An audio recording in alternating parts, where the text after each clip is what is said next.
राजस्थान की बहुप्रतीक्षित बाड़मेर रिफाइनरी की बात करते हैं, जो कि अभी पूरी तरह से शुरू भी नहीं हुई, लेकिन उसके उत्पादों की खपत को लेकर रणनीतिक चर्चा तेज हो गई। एक तरफ सरकार इलेक्ट्रिकल वाहनों को बढ़ावा दे रही है, तो वहीं दूसरी तरफ HPCL और HRRL राजस्थान में पेट्रोल डीजल की खपत बढ़ाने पर जोर दे रहे हैं।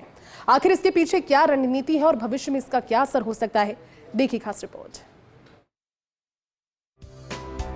बाड़मेर रिफाइनरी के उत्पादन को लेकर एक बड़ा सवाल सामने है। जब दुनिया ऊर्जा संक्रमण के दौर से गुजर रही है और इलेक्ट्रिक वाहनों का विस्तार हो रहा है, तब क्या HPCL अभी से अपने सबसे बड़े बाजार को सुरक्षित करने की तैयारी कर रही है? HRRL रिफाइनरी से हर साल करीब 40 लाख टन डीजल और 10 लाख टन पेट्रोल उत्पादन का अनुमान है, लेकिन कंपनी के आकलन के मुताबिक राजस्थान में HPCL की मौजूदा मांग इस उत्पादन से कम है।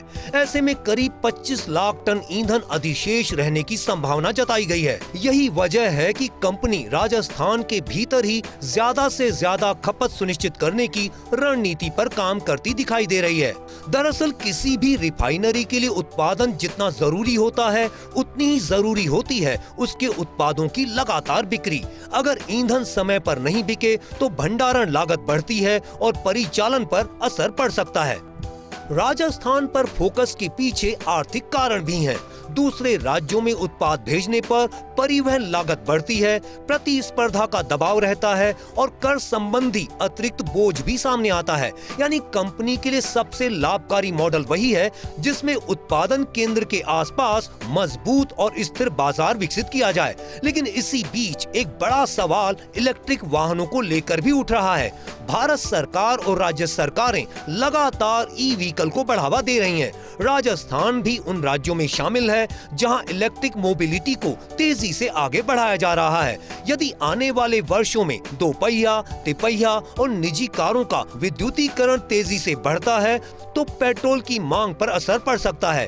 हालांकि विशेषज्ञ मानते हैं कि फिलहाल डीजल आधारित अर्थव्यवस्था की भूमिका बनी रहेगी।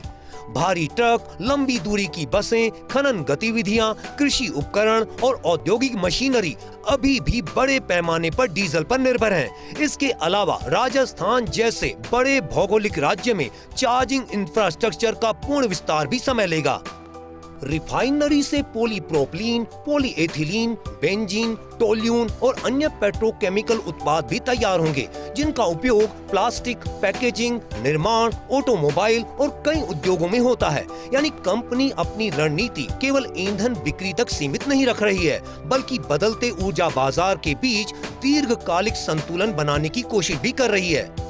कुल मिलाकर बाड़मेर रिफाइनरी ऐसे समय में शुरू हो रही है जब पारंपरिक ईंधन और नई ऊर्जा तकनीकें साथ साथ आगे बढ़ रही हैं। आने वाला दशक तय करेगा कि राजस्थान ऊर्जा संक्रमण के इस दौर में किस तरह संतुलन बनाता है। फिलहाल इतना साफ है कि HPCL के लिए स्थानीय बाजार को मजबूत करना केवल व्यापारिक जरूरत नहीं, बल्कि भविष्य की रणनीतिक सुरक्षा का हिस्सा भी है।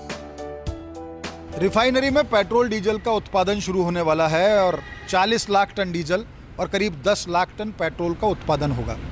खास बात यह है कि HPCL ने जो खपत की योजना तैयार की है उसमें मात्र 50% ही राजस्थान में उपयोग आएगा। ऐसे में शेष 25 लाख टन पेट्रोल डीजल की खपत कहाँ की जाएगी, उसको लेकर HPCL भी पसोपेश में है। कोशिश ये की जा रही है कि इस ईंधन को अगर बाहर बेचा जाएगा तो उस पर जो CST लगेगा वो बहुत भारी होगा, करीब 525 करोड़, जबकि अगर इसकी खपत प्रदेश में ही सुनिश्चित की जाए तो इस पैसे को बचाया जा सकता है।